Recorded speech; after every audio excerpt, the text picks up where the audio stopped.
धर्म का निरूपण। प्रहलाद का चरित्र सुनने के बाद धर्मराज ने नारद जी से मनुष्य धर्म समझाने को कहा।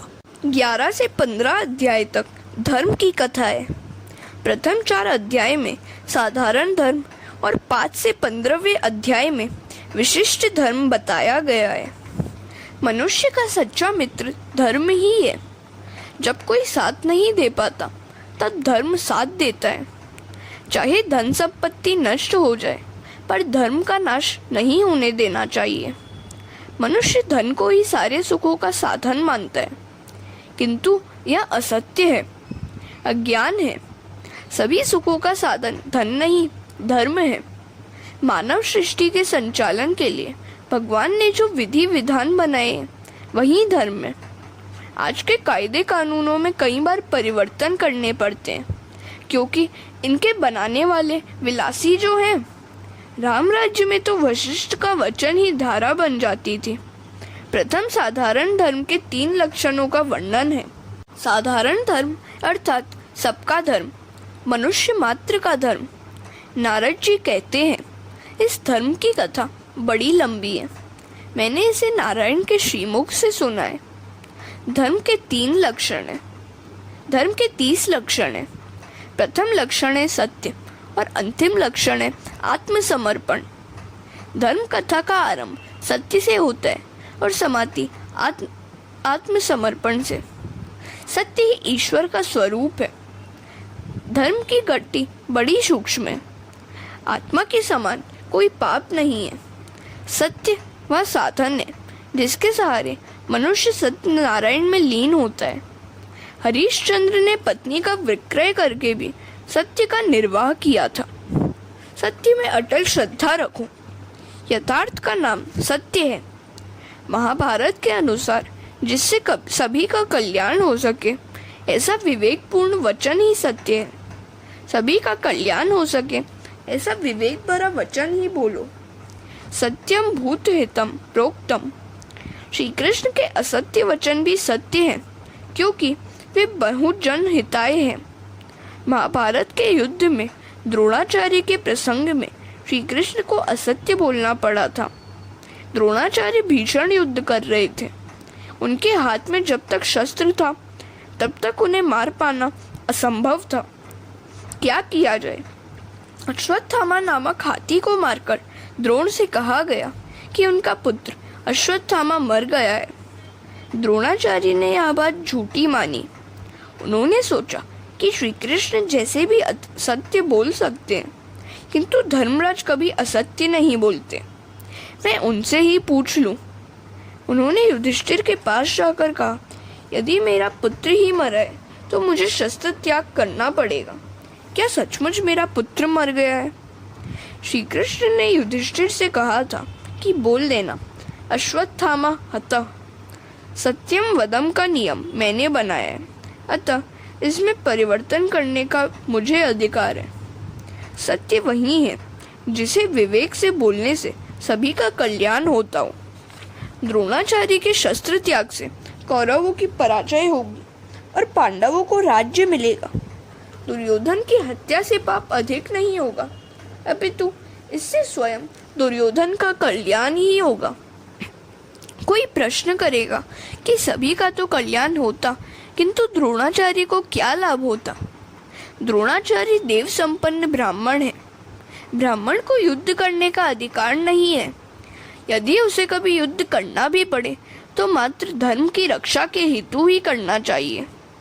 ब्राह्मण होते हुए भी द्रोणाचार्य युद्ध करते हैं, अतः उनके शस्त्र त्याग से उनका ही कल्याण होता है। मैं द्रोणाचार्य को नरसंहार के पाप कर्म से रोकना चाहता हूँ, अतः मेरी यहाँ आज्ञा है। धर्मराज ने द्रोणाचार्य को कहा, अश्वत्थामा हतः, किंतु दबे होठों से आगे बोले, नरो वा कुंजरो वा।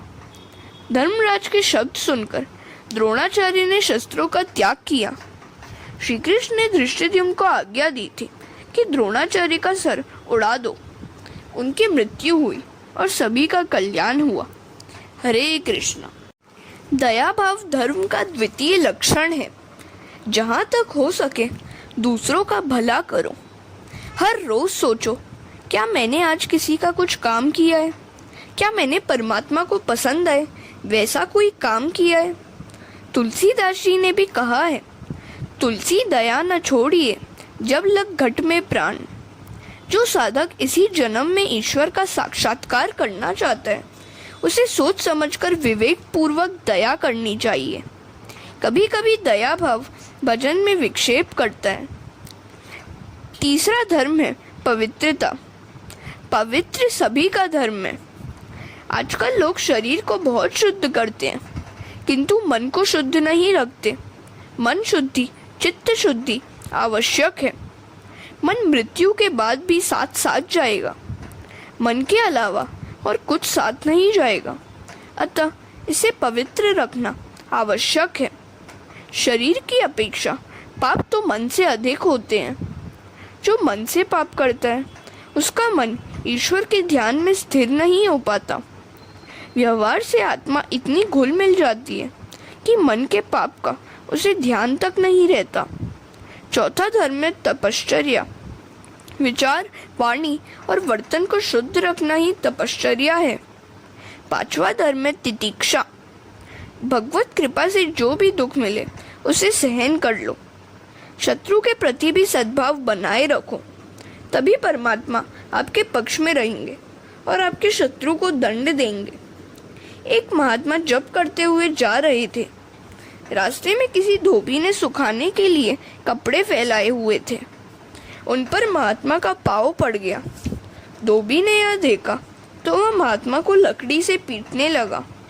भगवान ने सोचा कि वह महात्मा तो मेरा ही नाम जप रहा था, अतः मैं उसकी रक्षा नहीं करूँगा तो मेरी प्रतिष्ठा का क्या होगा। महात्मा की रक्षा के लिए वे वैकुंठ से धरती पर उतर आए। इधर महात्मा की सहनशीलता ने जवाब दे दिया। उन्होंने सोचा कि इस धोबी से मैं अधिक सशक्त हूँ। उन्होंने धोबी को मारने के लिए लकड़ी उठाई। प्रभु ने यह देखा तो वे वापस चले गए। भगवान तुरंत वापस जा पहुँचे तो लक्ष्मी जी ने कारण पूछा। भगवान ने कहा, अब वहाँ महात्मा नहीं है, दो धोबी लड़ रहे हैं। महात्मा ने सहनशीलता का त्याग करके उस धोबी सा ही आचरण किया है। अब मुझे वहाँ करना ही क्या है। मनुष्य अपमान के कारण तभी दुखी होता है जब वह अभिमानी होता है। जीव दीन होकर ईश्वर के चरण में आश्रय ग्रहण करे तो उस पर अपमान का कोई असर नहीं होगा। सहन शक्ति ही तितिक्षा है। अहिंसा छठा धर्म है। वचन, मन और काया से किसी को दुखी न करना ही अहिंसा है। संत वही है जिसके संग में आने वाले का स्वभाव बदल जाए, सुधर जाए। ऋषियों के आश्रम में हिंसक पशु भी शांत हो जाते थे। सातवां धर्म है ब्रह्मचर्य। शारीरिक ब्रह्मचर्य का पालन तो कई लोग करते हैं, किंतु आँख और मन से ब्रह्मचर्य का पालन करने वाले बहुत कम होते हैं। किसी स्त्री या पुरुष का चिंतन करना भी ब्रह्मचर्य का भंग ही है।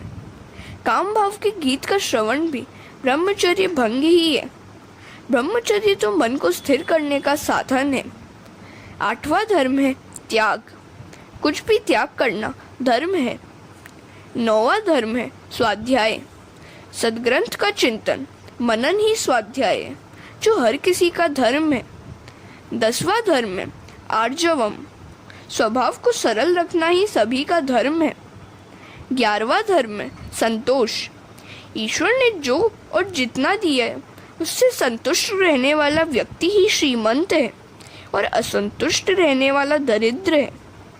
एक भिखमंगे को रास्ते में एक रत्न जड़ित अंगूठी मिली। उसने सोचा कि मुझसे भी जो व्यक्ति गरीब होगा उसे मैं यह अंगूठी दे दूंगा। चलते चलते एक स्थान पर उसने देखा कि एक 5 बंगलों का मालिक छठा बंगला बनवा रहा है और मजदूरों के साथ मजदूरी के पैसों की बात पर झगड़ा कर रहा है। काम पूरा लेता है पर पूरा दाम नहीं देता है। उस भिखमंगे ने उस सेठ को अंगूठी दे दी तो सेठ कहने लगा, मेरे पास तो बहुत कुछ है, मैं भिखमंगा नहीं हूँ, यह अंगूठी मुझे क्यों दे रहा है तू? तो उस भिखमंगे ने कहा, यदि आपके पास बहुत कुछ है तो फिर मजदूरों से झगड़ा क्यों करते हैं, लोभ क्यों करते हैं? आप संतोषी नहीं हैं, अतः भिखमंगे ही हो। तुम भी तो सोचो कि सच्चा भिखमंगा कौन था और सच्चा सेठ कौन था। हरे कृष्ण। 12वां धर्म है समदृष्टि। सर्व में सर्व के प्रति समदृष्टि से देखना सभी का धर्म है। कोई कारणवशात व्यावहारिक विषमता चाहे करनी पड़े, किंतु भावात्मक विषमता कभी नहीं होनी चाहिए। 13वां धर्म है मौन। बिना कारण व्यर्थ कुछ भी न बोलना ही मौन है, और यह भी सभी का धर्म है। मौन मन से भी होना चाहिए। मौन से मन को शांति मिलती है और मानसिक पापों का नाश होता है। वाणी पर बुद्धिपूर्वक अंकुश रखो। 14वां धर्म है आत्मचिंतन। प्रतिदिन सोचते रहो कि मैं कौन हूँ। मैं शरीर नहीं हूँ, मैं परमात्मा का ही अंश हूँ। जन्म से पूर्व न तो कोई रिश्तेदार था और मृत्यु के पश्चात न कोई रिश्तेदार रहेगा। इन दोनों के मध्यावधि समय में ही रिश्तेदार होते हैं। ये कौन है, कहाँ से आते हैं? यह सब भगवान की ही माया है। आत्म स्वरूप को बराबर जानने वाला ही आनंद पा सकता है। यह जगत नहीं है, ऐसा अनुभव तो मनुष्य कर सकता है, किंतु स्वयं के अनस्तित्व को मान्य नहीं कर सकता। वह परमात्मा का अंश है, उसे शरीर से भिन्न होना है। दृश्य में से दृष्टि को हटाकर सभी के साक्षी स्वरूप दृष्टा में मन स्थिर करोगे तो सच्चा आनंद मिलेगा। आत्मा अनात्मा विवेक भी सभी का धर्म है। जगत अपूर्ण है, आत्मा परिपूर्ण। मनुष्य जब तक अपने स्वरूप को स्वयं देख नहीं पाता है, तब तक उसे आनंद नहीं मिल पाता। देव की वाणी अति गूढ़ है। एक सेठ ने अपनी बही में लिखा था कि गंगा यमुना के मध्य में मैंने लाख रुपए छोड़ रखे हैं। जब उनके पुत्र दरिद्र हो गए तो उन्होंने पुरानी बही पढ़ते पढ़ते वह बात भी देखी, किंतु वे इसका अर्थ नहीं जान सके।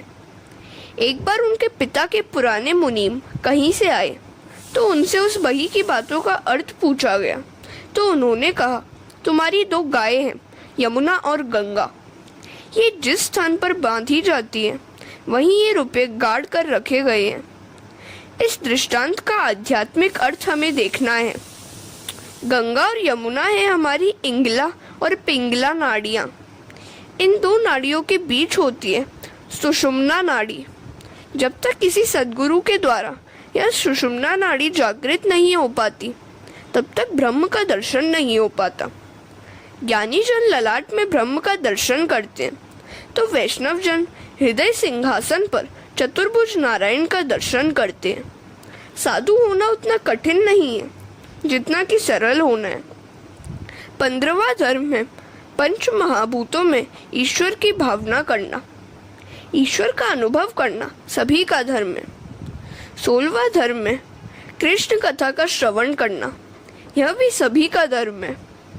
17वां धर्म है कृष्ण कीर्तन, स्मरण, सेवा, पूजा, नमस्कार और उनके प्रति दास्य, सख्य और आत्मसमर्पण। ये भी सभी का धर्म है। मैं परमात्मा हूँ, ऐसा सतत चिंतन करने से जीव को वे अपना लेते हैं। हमेशा यह याद रखो कि भगवान एक भी क्षण मुझसे दूर नहीं रहते हैं। जो ईश्वर को अपने संग रखता है वह निर्भय बनता है। परमात्मा को आत्मसमर्पण करना सभी का धर्म है। हरे कृष्ण।